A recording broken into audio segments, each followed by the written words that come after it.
कभी आप ब्रह्म मुहूर्त में जगे हैं? जगकर देखिए, संध्या होने के पश्चात जब रात्रि का अंधकार सारे संसार को धीरे धीरे अपने अंधकार में निगलने लगता है, तो यही अंधकार ब्रह्म मुहूर्त में भोर होने से ठीक पूर्व तनिक अधिक काला हो जाता है। कुछ समझे? हमारा जीवन भी कुछ ऐसा ही होता है। जब हमारे जीवन की समस्याएं अपने अंत पर होती है, तो यही समस्याएं एक भीषण रूप लेकर हमारे समक्ष प्रस्तुत हो जाती है और ऐसे परिस्थिति में अधिकतर लोग हार मान जाते हैं, भय खा जाते हैं। परंतु यदि आप हार न माने, भय न खाएं, दृढ़ रहें, निरंतर आगे बढ़ते रहें, तो प्रकाश के रूप में हमारा स्वागत करने के लिए सूर्य उदय सदा हमारे समक्ष प्रस्तुत रहेगा। आपने बरगद के वृक्ष को देखा है? जितना विशाल उतना दृढ़। पतझड़ में वो सूख जाते हैं, परंतु दुर्बल नहीं होते, टूटकर गिरते नहीं। और उसके विपरीत दलदल में उपजे वृक्षों को देखिए, वो दिखने में तो बड़े होते हैं, पतझड़ आए या शीत सदा हरे भरे होते हैं, परंतु इतने दुर्बल होते हैं कि जलधारा के हल्के से वेग से वो गिर जाते हैं। परंतु ऐसा क्यों होता है? कारण है जड़ें। जिसकी जड़ें दृढ़ भूमि में है, वो हर चक्रवात, हर ऋतुओं को सह लेता है, और जिसकी जड़ें दलदल में है, वो स्वयं की जड़ों को दुर्बल बना लेता है। कुछ ऐसा ही मनुष्य भी होता है, जो अधर्म, कुकर्म और असत्य की धरा पर उपजा है।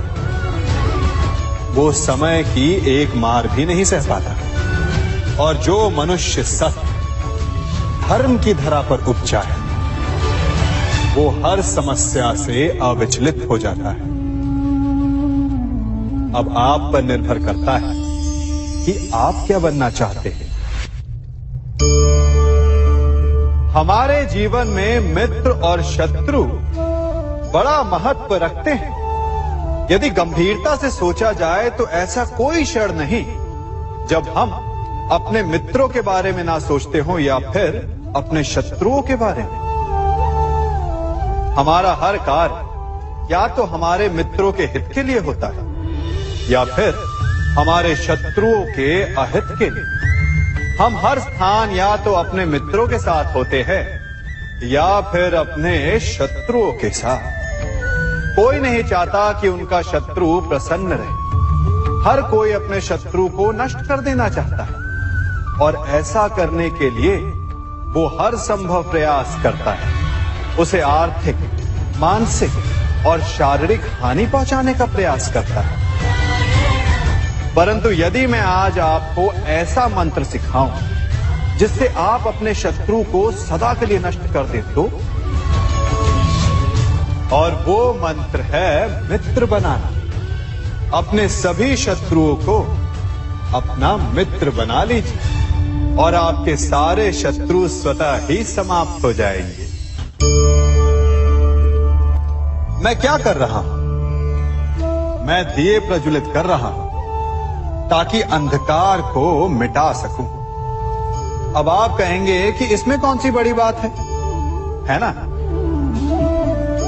परंतु इसमें महत्वपूर्ण बात समझने के लिए यह है कि मैं क्या नहीं कर रहा हूं, और मैं अंधकार नहीं कर रहा हूं। क्योंकि अंधकार को मिटाने के लिए प्रकाश का अस्त्र तो उठाना ही पड़ता है। बुराई को बुराई से नहीं, अच्छाई से जीता जाता है। अन्याय को अन्याय से नहीं, न्याय से लड़ा जाता है। क्रोध को क्रोध से नहीं, क्षमा का साथ लेना होता है। ठीक उसी प्रकार एक लोहा लोहे को काटता है, परंतु एक ठंडा लोहा ही गर्म लोहे को काट सकता है। इसलिए यदि आपको अपने जीवन में विजयी होना है, तो अपने शस्त्रों को, अपने अस्त्रों को सोच समझ कर उठाइए, क्योंकि एक अनुचित सोच परिणाम पर भारी प्रभाव डाल सकती है। आप सब सोच रहे होंगे कि ये क्या मैं करने लगा। मैं इस पौधे को जड़ से उखाड़ रहा हूं। आश्चर्य हो रहा है ना कि एक पौधे को उखाड़ना या काटना ना केवल एक अपराध है अपितु पाप भी है। तो फिर मुझे ऐसा करने की क्या आवश्यकता पड़ गई? क्योंकि कई बार विनाश ही सृजन तक पहुंचाता है। यदि नया भवन बनाना हो तो पुराने भवन को गिराना पड़ता है। व्यवस्था को परिवर्तित करने के लिए क्रांति लानी पड़ती है। और उसी प्रकार यदि किसी वृक्ष या किसी पौधे की जड़ों में घुन लग जाए या उसका मूल सड़ जाए तो उसे जड़ से उखाड़ देना ही श्रेयस्कर होता है, ताकि उस स्थल पर नए पौधे उपज सके। युद्ध करना पर्याय नहीं, परंतु कभी कभी शांति के लिए युद्ध करना आवश्यक हो जाता है। संसार में सबसे श्रेष्ठ क्या है? फूल या कांटे, प्रेम या घृणा, संपन्नता या दरिद्रता, मित्र या शत्रु? बताइए। अब आप भी कहेंगे कि भला ये कोई पूछने की बात हुई? अवश्य, फूल, प्रेम, संपन्नता और मित्र ही श्रेष्ठ है। परंतु क्या आपने अपने जीवन में कभी सोचा है कि हर एक भाव, हर एक वस्तु, हर एक घटना का एक गुण धर्म होता है? त्वचा पर जलन करने वाले फूलों से अधिक श्रेष्ठ वो कांटे हैं जिनसे आप अपने घर की बाढ़ बनाते हैं ताकि वन्य पशु आपके भीतर ना आ सके। वो प्रेम श्रेष्ठ नहीं जो आपको अंधा, लोभी, पक्षपाती बनाता। वो घृणा श्रेष्ठ है जो आपको नया मार्ग दिखाते। वो संपन्नता श्रेष्ठ नहीं जो आपको कृपण बनाते, मद्दांध बनाते। वो दरिद्रता श्रेष्ठ है जो आपको जीवन में परिश्रम करने की शिक्षा दे। कुविचार देने वाले, बुरा मार्ग दिखाने वाले मित्रों से अधिक श्रेष्ठ वो शत्रु होते हैं जो हमें जीवन का लक्ष्य दे दे। इसलिए अपने जीवन में हर वस्तु, हर भाव, हर घटना के गुण धर्म को पहचानिए और उसके पश्चात अपना चयन कीजिए। स्वर्ण। हम सभी को अपने जीवन में स्वर्ण से कभी ना कभी कुछ ना कुछ थोड़ा या अधिक मोह होता ही है ना? परंतु क्या आपने कभी सोचा कि स्वर्ण को प्राप्त कैसे किया जाता है? जब भूमिगत खदानों से स्वर्ण को निकाला जाता है तब वो एक पाषाण की भांति होता है। ऐसा पाषाण जिससे आप किसी को भी मार सकते हैं, परंतु उसे आभूषण के रूप में स्वयं के शरीर पर धारण नहीं कर सकते। यदि उसे आभूषण बनाना है तो उसे लंबी यात्राएं करनी होती है।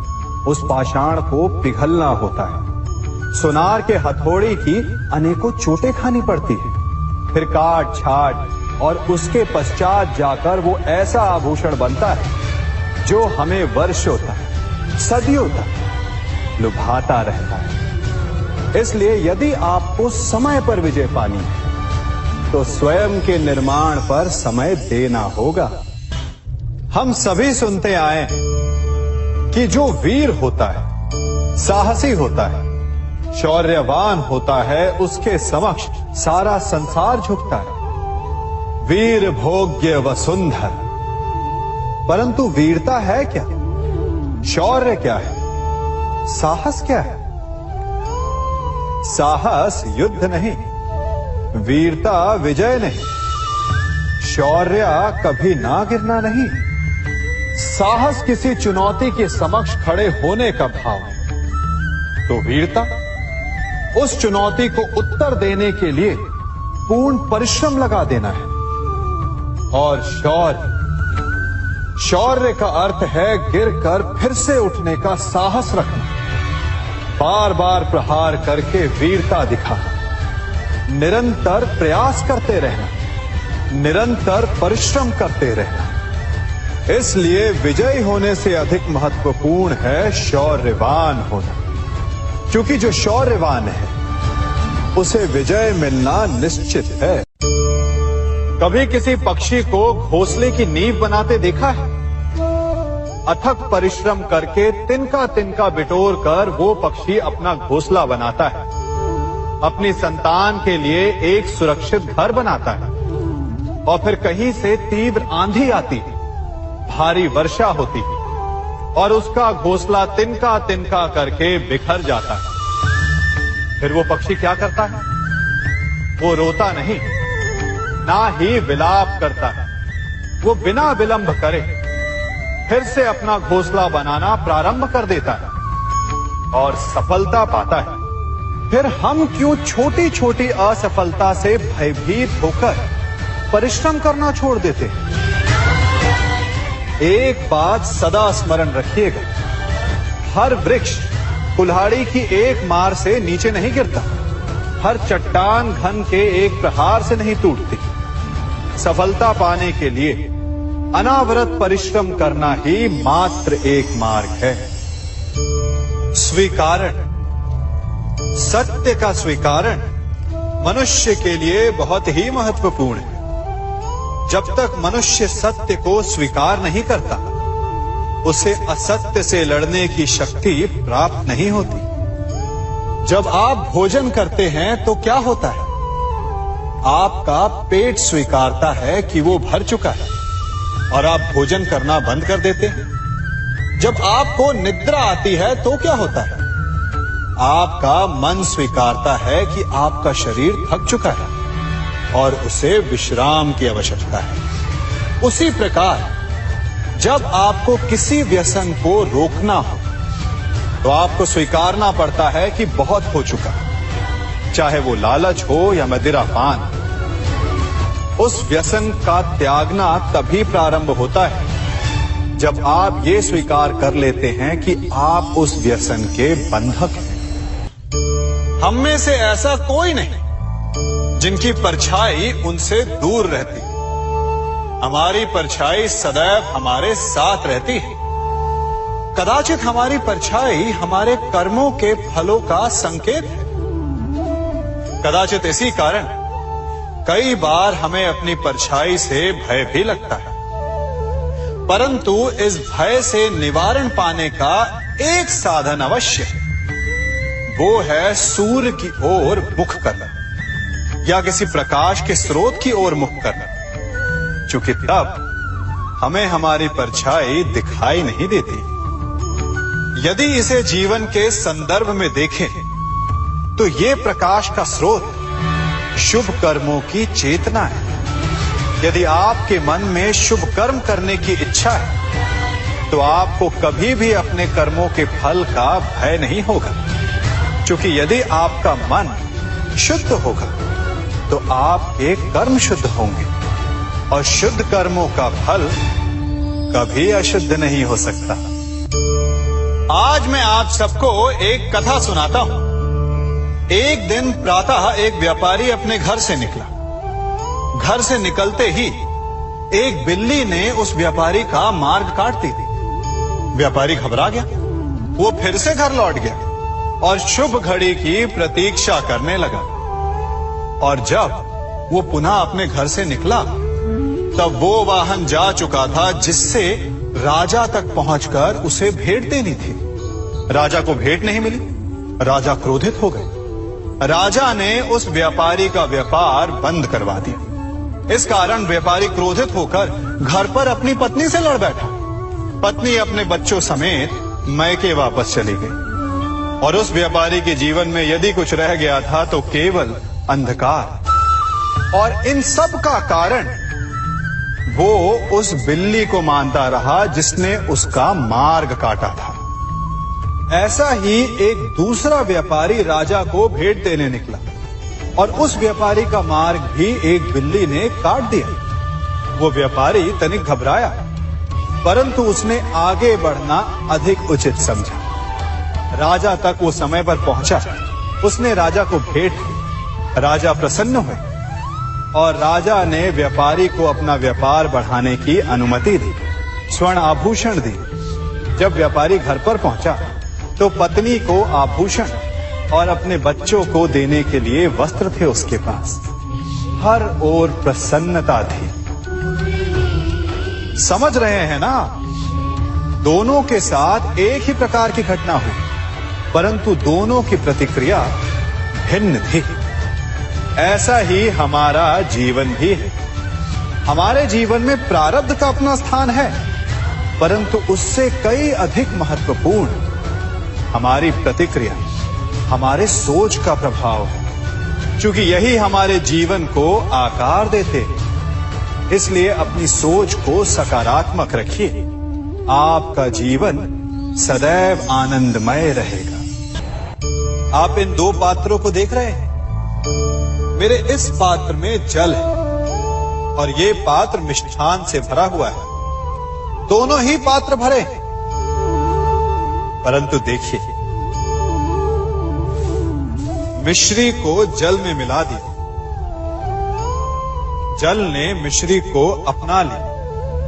मिश्री ने अपना अस्तित्व खो दिया, परंतु जल को अभिमान है कि उसका अस्तित्व अभी भी बना हुआ है।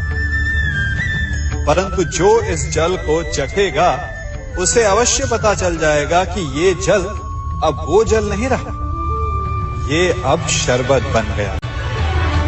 हमारा त्याग, हमारे बलिदान भी ऐसे ही होते हैं। जो इस बात को अनुभव करते हैं वो समझ सकते हैं कि कैसे हमने समय की धारा को बदल दिया। जो बलिदान देते हैं उनका अस्तित्व कभी नष्ट नहीं होता, अपितु उनका बलिदान संसार में कुछ ना कुछ परिवर्तन अवश्य लाता है।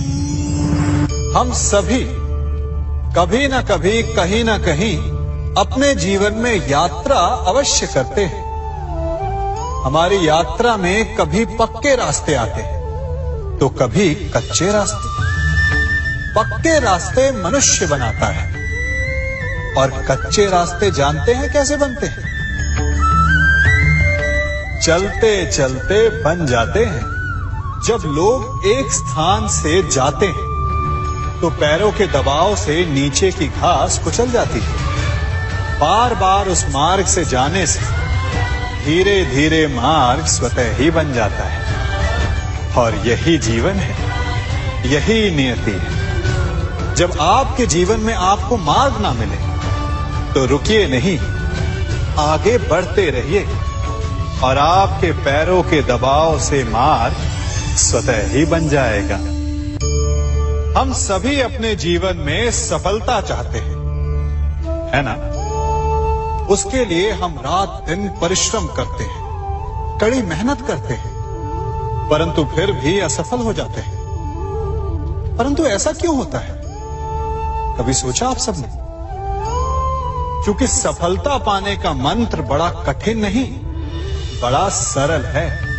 उचित विचार, उचित समय, उचित स्थान पर उचित प्रहार। जब आपके विचार, समय, स्थान और प्रहार यानी परिश्रम उचित है तो सफलता आप ही को मिलेगी। जिस प्रकार एक लोहार लोहे से कुछ बनाते समय उस लोहे के सही ताप तक के आने की प्रतीक्षा करता है और समय आने पर उचित स्थान पर पर्याप्त बल से प्रहार करता है और लोहा आकार ले लेता है, ठीक उसी प्रकार आपकी सफलता भी आकार लेती है। हम सभी को अपने जीवन में कभी ना कभी निराशा मिलती है, असफलता मिलती है और अधिकतर लोग इसके पश्चात भाग्य का रोना लेकर बैठ जाते हैं। कुछ कहते हैं कि जिस स्थान पर मैं हूं उससे कई ऊंचे स्थान पर होने के योग्य था, परंतु नहीं जा पाया। किसी को पीड़ा है कि उसे जो मिलना चाहिए था वो उसे नहीं मिला। भाग्य ही बुरा था। भाग्य क्या होता है? भाग्य वन में खिला पुष्प देवताओं को चढ़ाया जाएगा, या किसी सुंदरी की वेणी में वो सजेगा, या फिर उसे कुचल कर उत्पाद बना दिया जाएगा। ये सब एक पुष्प के नियंत्रण में नहीं होता, परंतु जब तक उस पुष्प का अस्तित्व है, सुगंध बिखेरना उसके वश में अवश्य है। परंतु भाग्य हमारे वश में नहीं, और जो हमारे वश में नहीं उसके लिए दुखी होने से क्या होगा। कर्म पर वश है, वो कीजिए और धीरे धीरे भाग्य आपके वश में आ जाएगा, क्योंकि कर्म ही प्रधान है। मनुष्य की सबसे बड़ी दुर्बलता क्या होती है? सोचिए। धन, प्रेम, अहंकार। मनुष्य की सबसे बड़ी दुर्बलता होती है उसके रहस्य। चाहे आप कितने भी शक्तिशाली क्यों ना हो, कितने भी प्रबल क्यों ना हो, परंतु उसके रहस्य उसके नाश की चाबी होती है। इसलिए यदि प्रबल रहना है, शक्तिशाली रहना है, समर्थ रहना है, तो अपने रहस्य को किसी को भी ना बताएं, ना मित्र को और ना ही शत्रु को, क्योंकि समय पड़ने पर कब कौन शत्रु हो जाए ऐसा कहना संभव नहीं। विभीषण को रावण के अमृत कुंड का ज्ञात था, इसीलिए प्रभु श्री राम रावण का वध करने में सफल हो सके। इसलिए उचित यही है कि आप अपने रहस्य को स्वयं तक ही सीमित रखें। मनुष्य का मन बड़ा विचित्र होता है, कल्पना में ही विकास करता है, संपन्न भविष्य का स्वप्न देखता है और कल्पना में ही जो नहीं हुआ उससे भय खाता है। और यही भय मनुष्य का सबसे बड़ा शत्रु है। हमारे भविष्य के मार्ग में, हमारे आनंद के मार्ग में सबसे बड़ी बाधा है। अब आप लोग मुझसे पूछेंगे कि इसका तोड़ क्या है, भय से मुक्ति कैसे पाई जाए? तो ये प्रश्न आप स्वयं से पूछिए। तनिक सोचिए, जब आप एक सुंदर भविष्य की कामना करते हैं तो उसे पाने के लिए आप परिश्रम करते हैं ना। ठीक उसी प्रकार भय से मुक्ति पाने के लिए आप उससे लड़ जाएं और उसका निवारण आपको स्वतः ही मिल जाएगा। इसलिए जब भी भय आपको सताए तो उससे भागे नहीं, उससे घबराए नहीं, क्योंकि भय का काम ही होता है आपको भयभीत करना। इसलिए जब भी भय आप पर आक्रमण करे तो आप भी उस पर पहले ही आक्रमण कर दें। हम सब मित्रों के साथ रहना चाहते हैं, शत्रुओं से दूर रहना चाहते हैं। क्यों? क्योंकि हमें जीवन में आनंद पाना है, जीवन में आगे बढ़ना है, स्वयं को संपन्न देखना है। और यदि किसी से भी आप पूछेंगे कि जीवन में सफलता पाने के लिए सबसे अधिक आवश्यकता किसकी होती है, तो हर एक आपको लगभग एक ही उत्तर देगा। सफलता प्राप्त करने के लिए आपको सच्चे मित्रों की आवश्यकता होती है। परंतु यदि आपको और अधिक सफल होना है तो आपको केवल मित्रों की नहीं, शत्रु की अधिक आवश्यकता है। अब आप कहेंगे, ये मैंने कैसी बात कर दी? तनिक स्वयं सोचिए। जब भी संकट आता है तो मित्र क्या करते हैं? आपकी सहायता करने के लिए आपके साथ खड़े हो जाते हैं, और संकट के समय में शत्रु और बड़ा संकट बनकर हमारे समक्ष खड़े हो जाते हैं। मित्र हमें सहायता देते हैं, अपनी शक्ति देते हैं, परंतु शत्रु आपके भीतर छिपी शक्ति को बाहर लाता है, आपको और अधिक बलवान बनाता है। संगति या साथ, मित्र और साथी मनुष्य के व्यक्तित्व के लिए सबसे महत्वपूर्ण होते हैं। अब आप कहेंगे, ये कैसे? मनुष्य अवश्य अपने व्यक्तित्व के लिए उत्तरदायी होता है, परंतु मनुष्य संगति में ना चाहते हुए भी उसका व्यक्तित्व संगत की भांति हो जाता है। इन पात्रों को देख रहे हैं? मध्य में जल रखा है, इसमें दूध है और इसमें मलिन कीचड़ रखा है। यदि मैं इस जल को इस दूध में मिलाता हूं तो ये जल दूध बन जाता है, और यदि इसी जल को इस मलिन कीचड़ में मिलाता हूं तो क्या हुआ? ये जल कीचड़ बन गया। ऐसी कोई युक्ति नहीं कि जल बिना घुले मिले दूध या कीचड़ में अपना अस्तित्व बनाए रखे या उनसे अलग रहे। और ठीक ऐसा ही मनुष्य के जीवन में भी होता है। यदि एक गुणहीन व्यक्ति गुणवानों की संगत में बैठे तो उसे भी गुणवान समझा जाता है, सम्मान का पात्र समझा जाता है।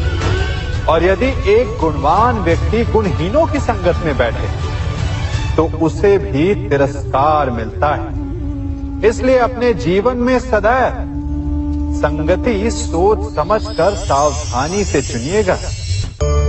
कभी खेत में किसी किसान को खेती करते देखा है?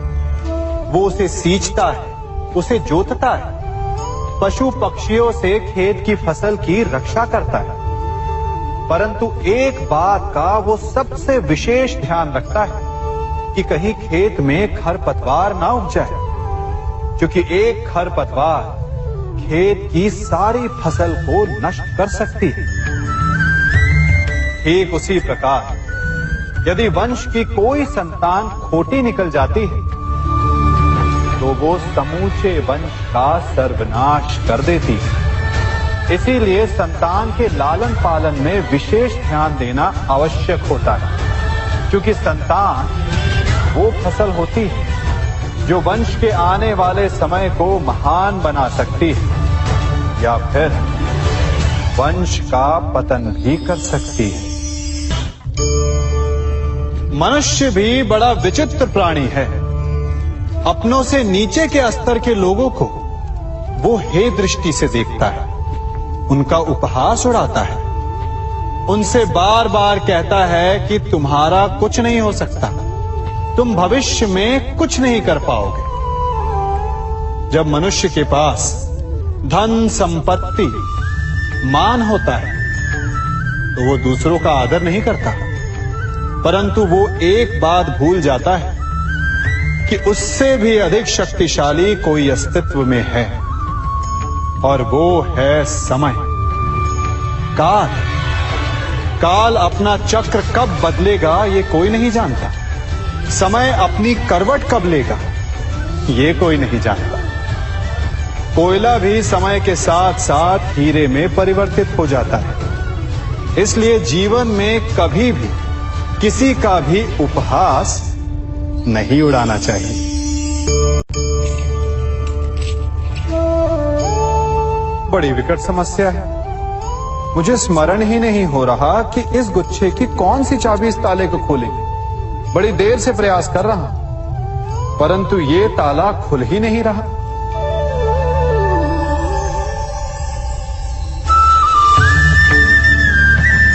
ऐसी परिस्थिति में आप क्या करेंगे? अधिकतर लोग ऐसी परिस्थिति में अपनी आशा खो बैठते हैं। उन्हें लगता है कि चाबी खो गई। वो तिलमिला जाते हैं, क्रोधित हो उठते हैं, परंतु उस समय धैर्य रखें तो गुच्छे की अंतिम चाबी ताला खोल सकती है। कुल्हाड़ी का अंतिम प्रहार वृक्ष को काट के गिरा देता है, परंतु क्या सत्य में कुल्हाड़ी का अंतिम प्रहार वृक्ष को काट के गिरा देता है? आपको आपका लक्ष्य दिला देता है?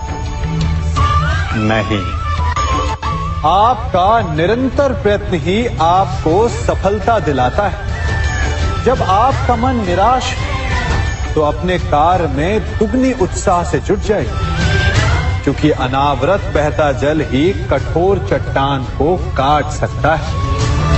सफलता का मूल है परिश्रम, प्रयास और आशा। मनुष्य का जीवन ऋतुओं के समान होता है। आज ग्रीष्म तो कल वर्षा, परसों शीत तनिक संकट आया तो हम संयम खो बैठते हैं, तनिक ऋतु बदली तो हम अधीर हो जाते हैं। अपने आक्रोश में, अपने क्रोध में हम उनसे ही संबंध बिगाड़ लेते हैं जो हमारे अपने होते हैं।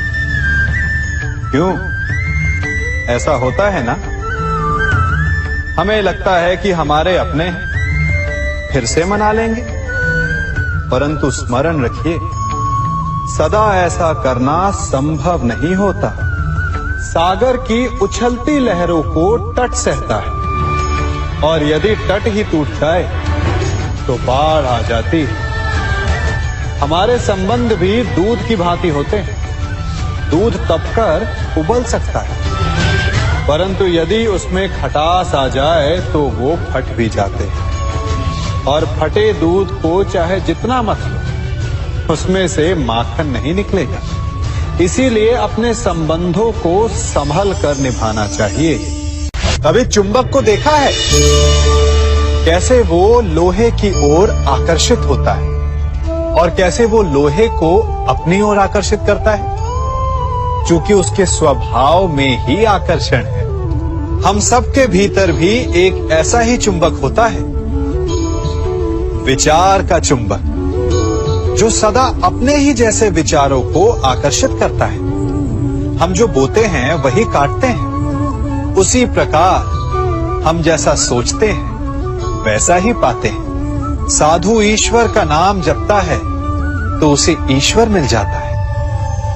अर्थात फल हमारी सोच पर निर्भर करता है।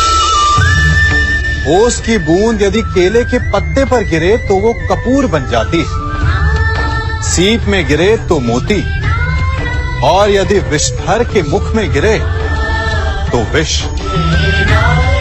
बूंद एक है, परंतु उसके प्रारब्ध भिन्न है, क्योंकि उसे आकर्षित करने वालों का व्यवहार भिन्न है। इसलिए यह आप पर निर्भर करता है कि आपको भविष्य में विष चाहिए या अमृत। स्मरण रखें, हम वही बन जाते हैं जैसा हम सोचते हैं, जैसा विश्वास रखते हैं। यह आपका विश्वास ही है जो ये निर्धारित करेगा कि आपको विष मिलेगा या अमृत। इसलिए अपनी सोच को सुदृढ़ रखिए, सकारात्मक रखिए, और फल भी सकारात्मक ही आएगा। जब से ये सृष्टि बनी है, नदी की धारा और चट्टान के मध्य सदा संघर्ष रहा है, परंतु हर बार चट्टान की कठोरता को हारना पड़ता है, और नदी की धारा कोमल होते हुए भी कठोर चट्टान को काट देती है। कभी सोचा है क्यों चट्टान इतनी कठोर और जल इतना कोमल, चट्टान इतनी दृढ़ और जल इतना लचीला, फिर भी सदा जल कठोर चट्टानों के मध्य से अपना मार्ग बना ही लेती है? कारण केवल एक है, और वो है लगातार चलने की क्षमता। जल बढ़ता रहता है, चट्टान अडिग रहती है। इसी कारण जल चट्टान को काटकर मार्ग बना लेता है। इसलिए लगातार चलते रहिए, रुकिए मत, क्योंकि चट्टान जैसी हर समस्या को आप भी जल की तरह काट सकते हैं। इस फल को देख रहे हैं आप? अभी अभी अपनी डाल से अलग हुआ है। बड़ा दुख होता है ना जब आप अपने उद्गम से अलग होते हैं, परंतु ये दूरी भी आवश्यक है। अब इस फल को ही ले लीजिए। अपने जीवनदाता वृक्ष से अलग होकर ये ना केवल किसी की भूख शांत करेगा, अपितु इसके भीतर के बीज से एक नए वृक्ष का सृजन भी होगा और कई फल जन्मेंगे।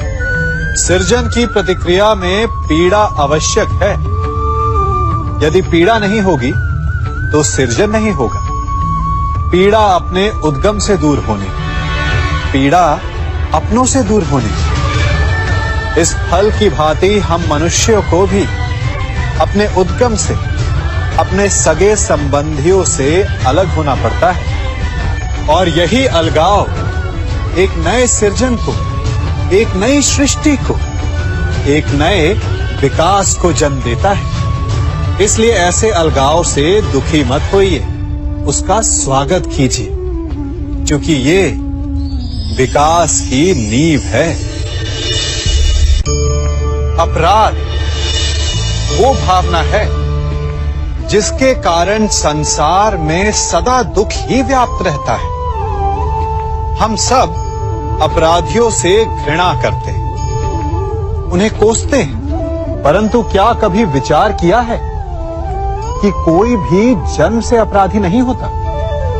तो ऐसा क्या कारण है कि कोई इतना बुरा बन जाता है कि वो बुराई की सीमाएं ही पार कर जाए? कारण है कामना। यदि कामना पर नियंत्रण ना रखा जाए, यदि कामना को पूर्ण करने के लिए परिश्रम ना किया जाए, तो वो तृष्णा में बदल जाती है और तृष्णा लालच में, और लालच छल में, और छल करते ही मनुष्य अपराध की ओर अपने पग बढ़ा देता है। इसलिए ये अत्यंत आवश्यक है कि मन की कामनाओं पर नियंत्रण रहे। यदि मन पर नियंत्रण रहेगा तो अपराध पर स्वयं ही नियंत्रण हो जाएगा। हम सबका मन करता है कि हम जीवन में ऐसे शिखर पर पहुंचे जहां हमसे ऊपर कोई ना हो, जहां हमें कुछ करने की आवश्यकता ना पड़े, है ना? कुछ लोग इस शिखर पर पहुंच भी जाते हैं, परंतु उनका मन सदा विचलित रहता है। इतनी मनोरंजक बात है ना कि जिस विश्राम को पाने के लिए हम इतनी मेहनत करते हैं, इतना परिश्रम करते हैं, वो हमें मिलता ही नहीं। कारण स्वयं सोचिए, वन का राजा होने के पश्चात भी सिंह को अखेट के लिए परिश्रम क्यों करना पड़ता है? सोचिए। मैं बताता हूं, क्योंकि राजा होने का अर्थ ये नहीं कि वो सदा सोता रहे और मृग स्वयं उसके समक्ष आकर कहेगा कि आइए महाराज, मुझे खाकर अपनी भूख मिटाइए। तो समझ लीजिए, कार्य आपके परिश्रम से संपन्न होते हैं, केवल कामना से नहीं।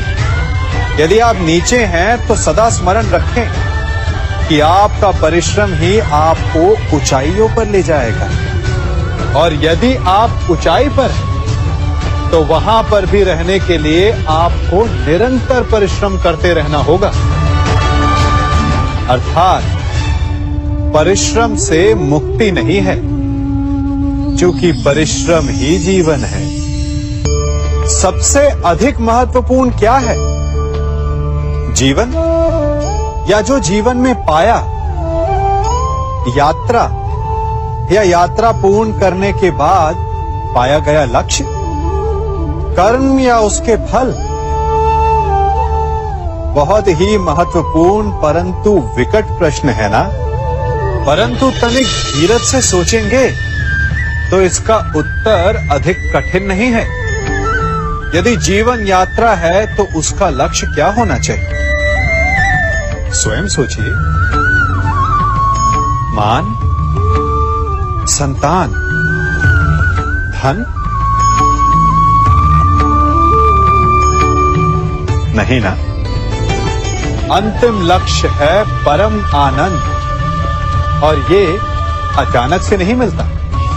इसे पाने का केवल एक ही उपाय, और वही आपका कर्म, वही आपकी यात्रा भी, और वही आपका प्रारब्ध भी है। और आपको कौन बताता है कि आपके लिए सही क्या है?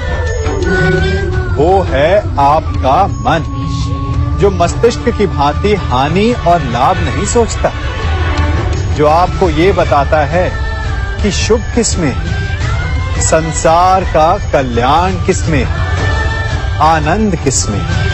यदि आपका मन संयमित है तो वो आपका सबसे महत्वपूर्ण मार्गदर्शक है।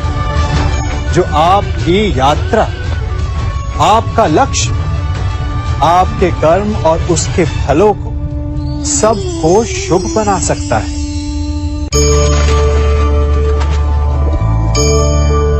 इन पक्षियों को देख रहे हैं आप? इनका उड़ना वायु में इतना संतुलन मुक्त कर देता है ना? इन्हें उड़ते देख आपके मन में भी इच्छा होती होगी कि इन्हीं की भांति आप भी स्वतंत्रता से उड़ पाएं। ईर्ष्या होती है ना जब आप इन्हें खुले आकाश में ऐसे विचरण करते देखते हैं। पर कभी सोचा है इस उड़ान को, इस स्वतंत्रता को पाने के लिए कितना परिश्रम, कितना अभ्यास किया होगा इन्होंने? आकाश में उड़ने से पूर्व धरती पर कितना गहन परिश्रम किया होगा इन्होंने। इनके माता पिता ने पहली बार जब इन्हें पंख फड़फड़ाने को उकसाया होगा तो कितनी बार गिरे होंगे। पहली बार वायु में उड़ते समय कितना भय लगा होगा इन्हें। अपनी पहली उड़ान के पश्चात धरती पर उतरते समय गिरकर कितनी चोट खाई होगी। इस उड़ान का, इस स्वतंत्रता